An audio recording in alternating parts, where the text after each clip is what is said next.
Mallanna Sagar project పేరుతో మల్లన్న దేవుని పేరును చరిత్ర పటంలో నిలిపామని అన్నారు మాజీ మంత్రి హరీష్ రావు. కుర్మ జాతిని గౌరవించింది కేసీఆర్ అని అన్నారు.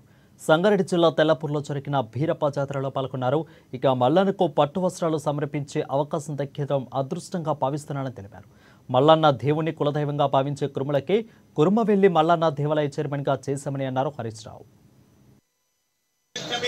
భవతి శతమిష శతం దేవీర్ఘమాయుః